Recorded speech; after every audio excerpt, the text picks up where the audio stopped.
সুপ্রিয় দর্শক, আসসালামু আলাইকুম। সবাইকে আমন্ত্রণ জানাচ্ছি মোহনা টেলিভিশনের খেলাধুলা নিয়ে আমাদের বিশেষ আয়োজন ওরিয়েন্ট ফুড টাইম স্পোর্টস। পুরো অনুষ্ঠান জুড়ে আপনাদের সাথে আছি আমি সাইফুল ইসলাম নয়ন। আমরা খেলাধুলার গবেষণা, উন্নয়ন, পরিকল্পনা ও বাস্তবায়ন নিয়ে কথা বলে থাকি corporate social responsibility, tourism and sports নিয়ে। তারই ধারাবাহিকতায় আমরা আলোচনা করব ক্রীড়াঙ্গনের বিভিন্ন বিষয় নিয়ে, বিশেষ করে বাংলাদেশের ক্রীড়াঙ্গনকে যারা ডেভেলপমেন্ট করার জন্য ওতপ্রোতভাবে কাজ করছেন।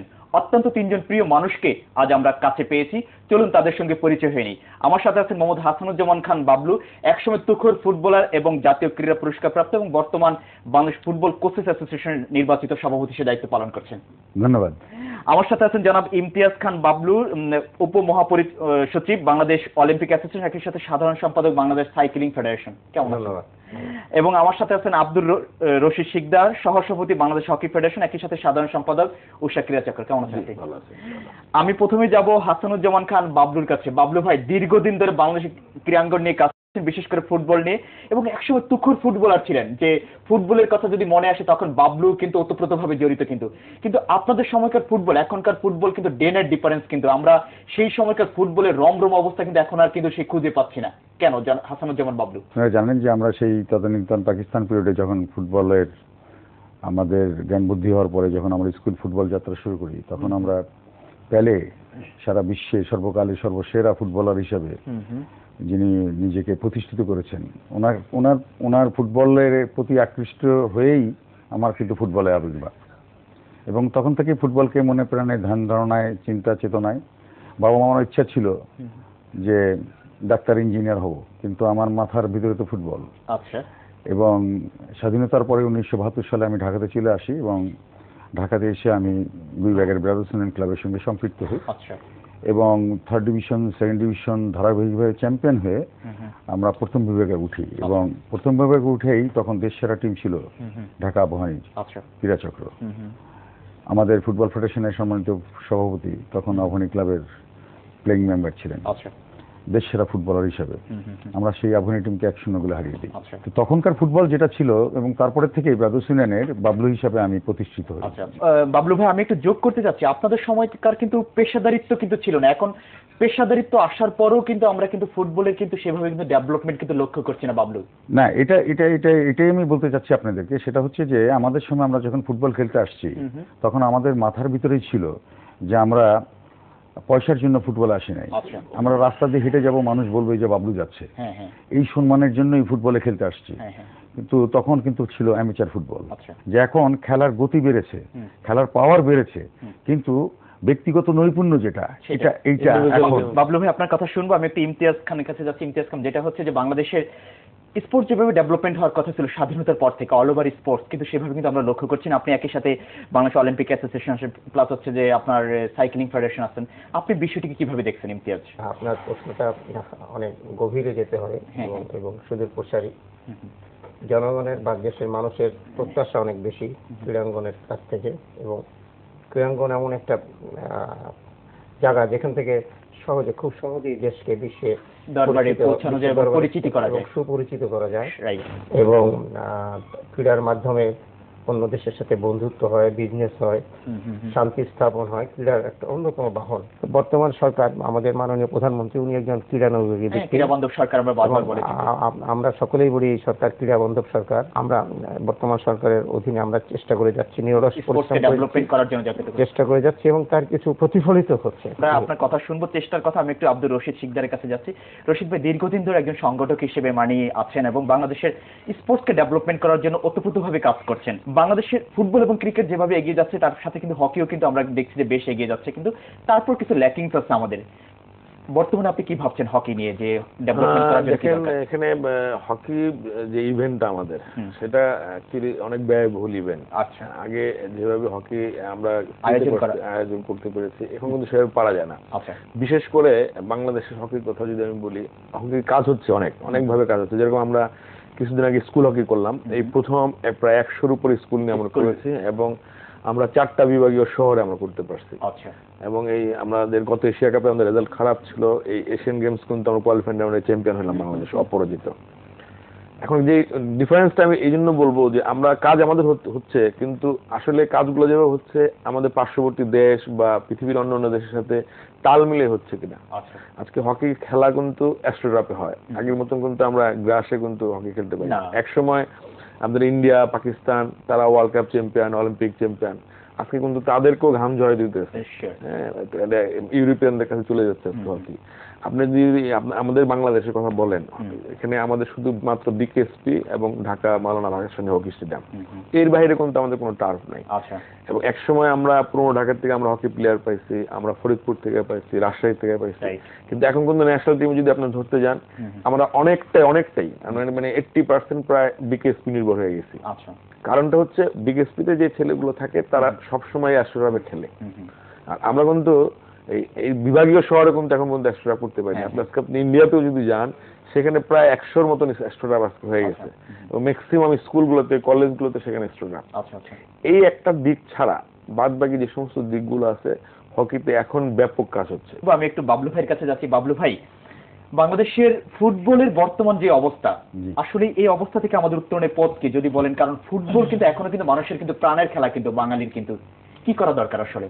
না, এটা আমি আপনাকে ঠিক এভাবে বলতে চাই জিনিসটা, সেটা হচ্ছে যে বাংলাদেশের ফুটবল নিয়ে অনেকেই বলে যে বাংলাদেশের ফুটবলের মান নিচের দিকে চলে গেছে। অনেকে তো এক কথা বলে যে গোল্লায় গেছে বাংলাদেশের ফুটবল। না, এই কথাটার সঙ্গে আমি একমত না। এই কারণেই, তার কারণ আমি বাংলাদেশের ফুটবলের প্রত্যেক দিন মাঠে থাকার একজন নিয়মিত সদস্য। হ্যাঁ হ্যাঁ হ্যাঁ, আমরা বেশ ভালো করে জানি। আপনি এখনো বিকেলে প্র্যাকটিস করেন নিজে। এক্স্যাক্টলি।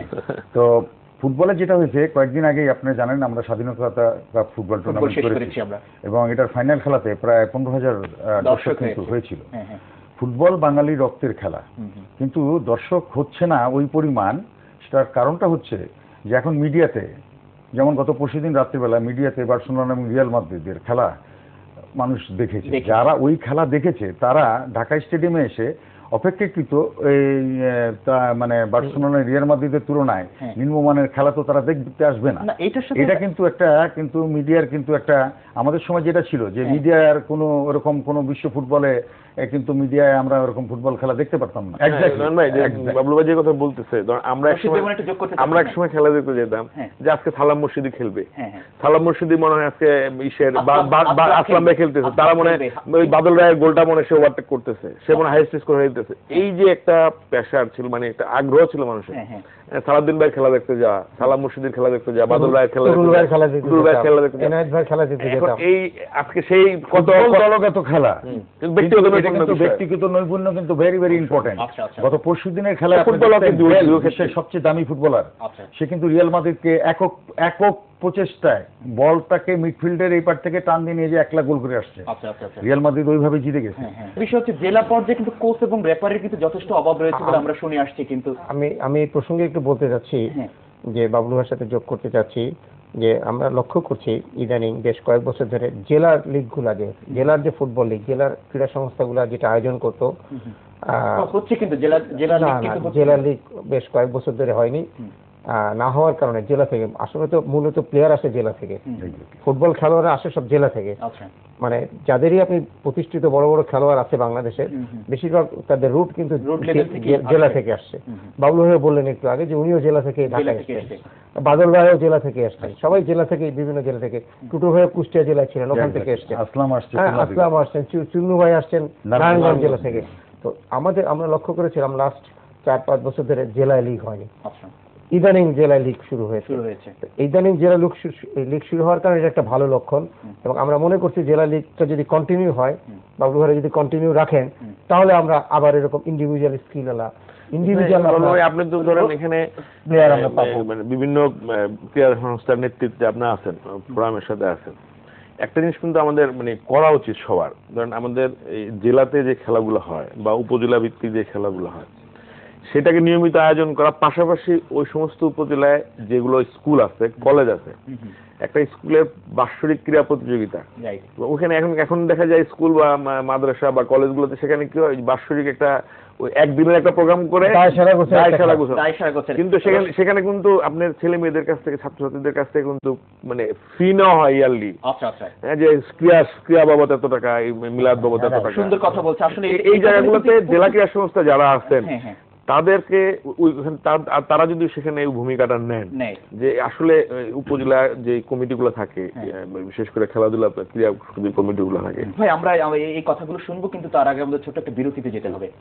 সুপ্রিয় দর্শক, আমরা যাচ্ছি ওরিয়েন্ট ফুড টাইম স্পোর্টসের ছোট্ট একটা বিরতিতে, আশা করছি আমাদের সাথেই থাকবেন।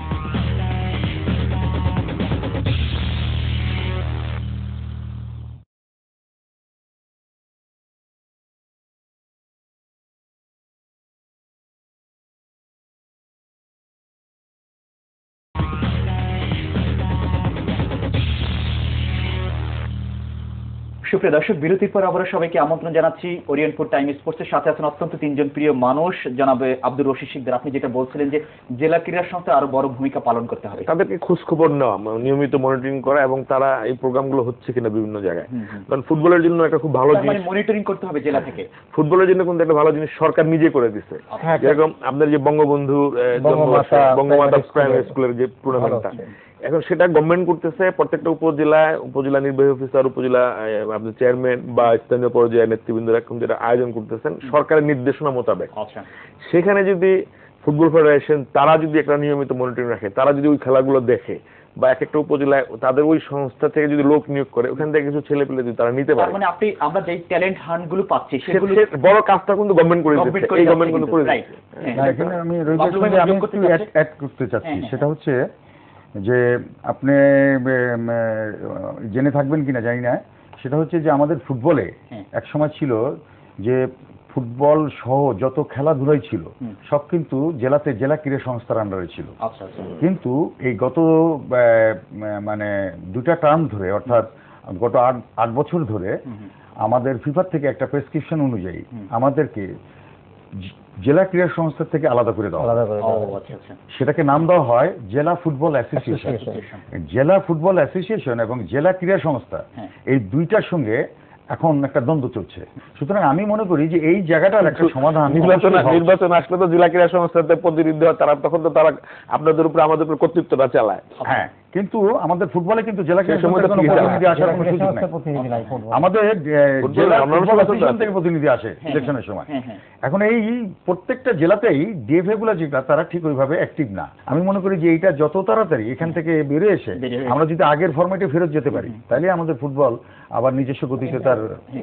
এই প্রসঙ্গে আমি বাবলু ভাইয়ের সাথে এবার যোগ করতে চাই যে আমি তো প্রথমেই বলেছি বর্তমান সরকার ক্রীড়া বান্ধব সরকার, আর ফুটবল আমাদের বাঙালিদের রক্তে, অস্তিত্বে, মজ্জায় মিশে আছে।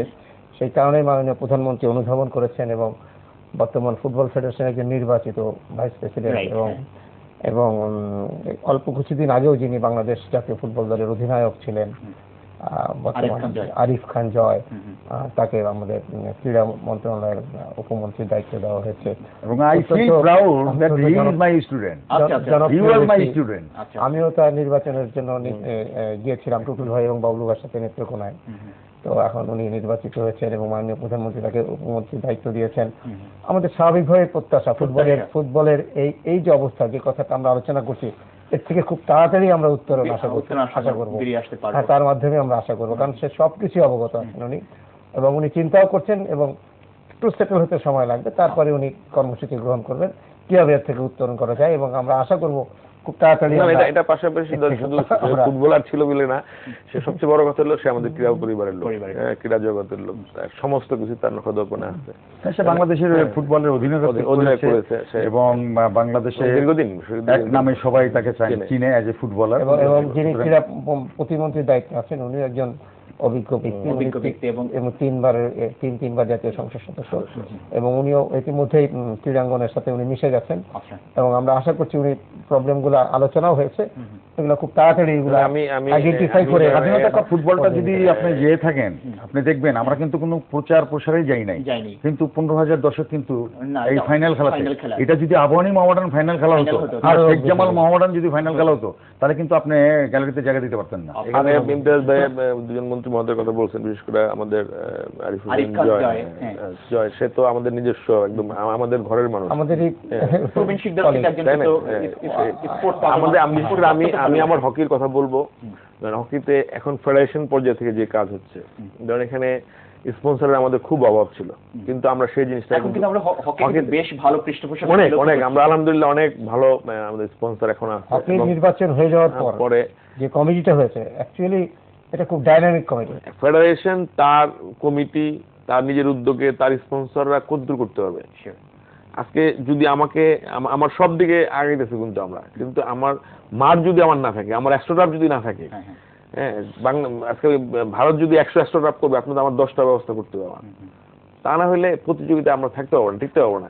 এই জন্য অন্তপক্ষে সরকারিভাবে আমাদের এই বিভাগীয় শহরগুলোতে অন্তপক্ষে আমাদের অ্যাস্ট্রোটার্ফ ব্যবস্থা যদি করা হয়, বাংলাদেশের ছেলেরা মানে হকিতে আগের অতীতের যে রেজাল্ট ছিল সেখানে ফিরে আসতে পারে, এবং সমস্ত ক্ষেত্রেই ছেলেরা যদি আমরা যদি ব্যবস্থা করে দিতে পারি, আমার মনে হয় কোনো সমস্যা হওয়ার কথা। আমি একটু বাবলু ভাইয়ের কাছে যাচ্ছি। বাবলু ভাই, মানে সংগঠক যে বলতে, যেটা আজকে 3 জনই আমরা সংগঠক আপনাদেরকে আমরা কাছে পেয়েছি, যে এখন কিন্তু অনেক বড় সংগঠকের কিন্তু এবং ভালো সংগঠক কিন্তু আমরা অনেক ল্যাকিংস পাচ্ছি। আপনারা একসময় যখন মাঠে ময়দানে কিন্তু খেলার জন্য মাঠে ময়দানে পরে থাকতেন আপনার, কিন্তু এখন কিন্তু সেটা কিন্তু আমরা লক্ষ্য করছি না। এবং ক্রীড়াঙ্গনও কিন্তু যে মানে সঠিকভাবে কিন্তু যেখানে যাকে বসানো দরকার ঠিকভাবে কিন্তু সেটা কিন্তু হচ্ছে না। কিন্তু আমরা অনেকে যে রাজনৈতিকভাবে বিভিন্নভাবে কিন্তু তারা কিন্তু এসে ক্রীড়াঙ্গন দখল করে রাখছে। বিষয়টিকে আপনি কিভাবে দেখছেন? না, এটা তো আপনার বলার অপেক্ষায় রাখে না। আপনাকে ধন্যবাদ এই প্রশ্ন করার জন্য। সেটা হচ্ছে যে ক্রীড়াঙ্গনটা হচ্ছে একটা পবিত্র জায়গা, হ্যাঁ, যেটা রাজনীতি সবকিছুর ঊর্ধ্বে রাখতে হবে। হ্যাঁ, এটাকে যতটা রাজনীতি মুক্ত রাখা যায়, তার কারণ এই ক্রীড়াঙ্গনটা এটা জাতিকে রিপ্রেজেন্ট করে। আপনার মোহনা টিভির মাধ্যমে আমি এই জিনিসটাকে আমি আমার দেশের সরকারকে এবং ক্রীড়ামন্ত্রী, প্রতিমন্ত্রী সহ প্রাইম মিনিস্টার ওনার ফাদারের সাথে আমি হাত মিলানোর সৌভাগ্য হয়েছে। 1975 সালে যখন আমরা প্রথম মারদেকা টুর্নামেন্টে যাই, তখন উনার বাসাতে উনি আমাদের সঙ্গে করমর্দন করেছেন এবং আমাদেরকে আশীর্বাদ করেছিলেন। সুতরাং আমি ওনার কাছে অনুরোধ রাখবো যে ক্রীড়াঙ্গনকে রাজনীতি মুক্ত রাখার জন্য অবশ্যই রাজনৈতিক ব্যক্তিত্বরা থাকবে, তারা মাথায় থাকবে, কিন্তু শেখ জামাল ক্লাব আপনি জানেন যে গত 3 বছর ধরে তারা প্রফেশনাল লিগে আত্মপ্রকাশ করেছে। তাদের কিন্তু টিম ছিল সেকেন্ড ডিভিশন। মঞ্জুর কাদের সাহেব প্রেসিডেন্ট, আপনি জানেন যে গত 3 বছর ধরে তারা চ্যাম্পিয়নশিপ ফাইট দিচ্ছে।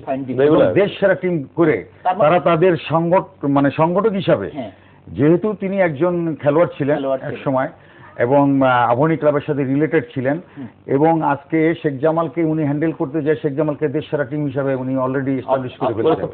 সুতরাং পাশাপাশি যে কম্পিটিশনগুলো আসছে, যেমন শেখ রাসেল টিম, তারাও কিন্তু এখন চ্যাম্পিয়ন টিম করছে। গতবার তারা ট্রিপল চ্যাম্পিয়ন। মোহামেডান, আবাহনী এখন কিন্তু তারা কিন্তু আগে যেটা ছিল যে একচ্ছত্র অধিপত্য রাজত্ব, এখন কিন্তু ওই জায়গায় কিন্তু এই যে কম্পিটিশনটা চলে আসছে, এটা আমি মনে করি যে এই ধরনের সাংগঠনিক দক্ষতা যোগ্যতা নিয়ে যদি ক্রীড়াঙ্গনের লোকেরা যদি ক্রীড়াঙ্গনে আসে এবং তারা যদি, তবে পাশাপাশি একটা জিনিস আপনাকে বলতে চাই, সেটা হচ্ছে যে স্পন্সর ছাড়া দুনিয়াতে কোনো দেশই কোনো সময় কোনো ক্রীড়াকে এগিয়ে নিয়ে যেতে পারেনি।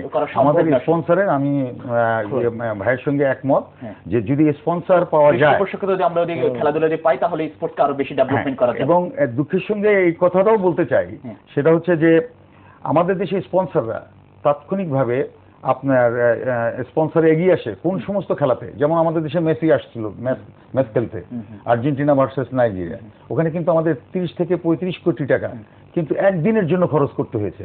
কিন্তু স্পন্সররা ওই টাকাটা আমাদের ডেভেলপমেন্টের জন্য, যে ঠিক আছে 10 বছর ধরে এই টাকাটা একটা ডেভেলপমেন্ট প্রজেক্টে কিংবা একাডেমিক ইয়াতে এই খরচ করে এখান থেকে পাইপলাইনে প্লেয়ারগুলোকে বের করে, যারা পৃষ্ঠপোষকতা করছে তারা এই ধরনের জিনিসগুলোতে এগিয়ে আসবে আপনারা যারা ডেভেলপমেন্টের জন্য। আপনি সর্বশেষ যদি আমাদের একটু আশার বাণী শোনান ফুটবল নিয়ে, আর কি ছোট্ট কথা 30 সেকেন্ডে। ফুটবল নিয়ে আসার কথা হচ্ছে যে ফুটবল বাঙালির রক্ত কথা, আমাকে বাবুল ভাই যেটা আপনাকে বলছে, ফুটবল বাঙালির রক্তের খেলা। সুতরাং আমাদের দেশের ফুটবলের যে জিনিসটা এখন প্রয়োজন, সেটা হচ্ছে যে আমাদের একটা লং টার্ম একটা প্রোগ্রাম নিতে হবে, টার্গেট নিয়ে, যে এই টার্মে এই টার্গেট অনুযায়ী আমরা এই জায়গায় পৌঁছাবো। সুতরাং সেইভাবে যদি এগোনো যায়, তাহলে আমি তো জানি যে বাঙালির রক্তের ভিতরে ফুটবল এবং ন্যাচারাল ট্যালেন্ট বাঙালির ভিতরে যেটা আছে এই সাবকন্টিনেন্টের কোথাও নাই। আমরা বেশ আশাবাদী। ইমতিয়াজ ভাই, আপনি যদি আমাদেরকে একটু আশার বাণী শোনান বাংলাদেশের ক্রীড়াঙ্গন নিয়ে। অ্যাকচুয়ালি সমস্ত ফেডারেশনগুলোকে নিয়ে কাজ করি, হকি, দাবা, তাইকোয়ান্দো, আর্চারি, শুটিং, অন্যান্য যেগুলো আছে অন্যান্য আর কি। হ্যাঁ, খেলাগুলা, হ্যাঁ, হ্যাঁ। তাদের সাইক্লিং, তাদের বাস্কেটবল কয়েকদিন আগে হয়ে গেল, আমরা চ্যাম্পিয়ন হলাম। তো এই খেলাগুলা আগের চেয়ে অনেক ভালো অবস্থানে ডেভেলপমেন্টের দিকে যাচ্ছে। আমি কারণ এটা হচ্ছে সরকারের পৃষ্ঠপোষকতা অবশ্যই এর ভিতরে আছে, এর পিছনে আছে, এবং আমাদের মাননীয় মন্ত্রী মহোদয় দুজনই আমাদের সাথে অত্যন্ত আন্তরিক। আমাদের সাথে উনি প্রতি সপ্তাহে প্রায় বসেন এবং এগুলো নিয়ে আলোচনা করেন, এবং মাননীয় প্রধানমন্ত্রী আমাদের সার্বক্ষণিক তত্ত্বাবধানই করেন বলা যায়। এবং আমরা আশা করছি, আমি একজন ব্যক্তিগতভাবে আমি খুবই অপটিমিস্ট, খুব এগিয়ে যাবে, খুব দ্রুতই এগিয়ে যাবে। ভাই, আমি সর্বশেষ আমি এতটুকু বলতে পারি আপনাদেরকে যে আমি গত লাস্ট 4-5টা কমিটিতে থেকে আছি আমি হকি ফেডারেশনের সাথে। হকি ইনশাআল্লাহ এগিয়ে যাবে। আমরা বেশ আশাবাদী, হকির জন্য অনেক কাজ চলতেছে, অনেক করছে। আমরা বেশ আশাবাদী। হাসানুজ্জামান বাবলু এবং ইমতিয়াজ খান এবং হচ্ছে যে আব্দুর রশিদ, আপনাদের তিনজনকে অসংখ্য ধন্যবাদ আমাদেরকে সময় দেওয়ার জন্য। ধন্যবাদ। মোহনা টিভিকেও আমাদের অসংখ্য ধন্যবাদ। সুপ্রিয় দর্শক, আমরা আমাদের অনুষ্ঠান একেবারে শেষ প্রান্তে। তবে যাবার আগে বলছি, অনুষ্ঠান সম্পর্কে এবং খেলাধুলা সম্পর্কে যে কোনো তথ্য এবং মতামত আপনি আমাদেরকে জানাতে পারেন। আপনি জানান আমাদেরকে, আমরা জানাবো গোটা বিশ্ববাসীকে। খেলাধুলা করুন, টাইম স্পোর্টস অনুষ্ঠান দেখুন, আর মোহনার সঙ্গে থাকুন। এতক্ষণ আমাদের সাথে থাকার জন্য সবাইকে অসংখ্য ধন্যবাদ জানিয়ে আমি সাইফুল ইসলাম নয়ন এখানে বিদায় নিচ্ছি। ভালো থাকতে হবে সবাইকে। আল্লাহ হাফেজ।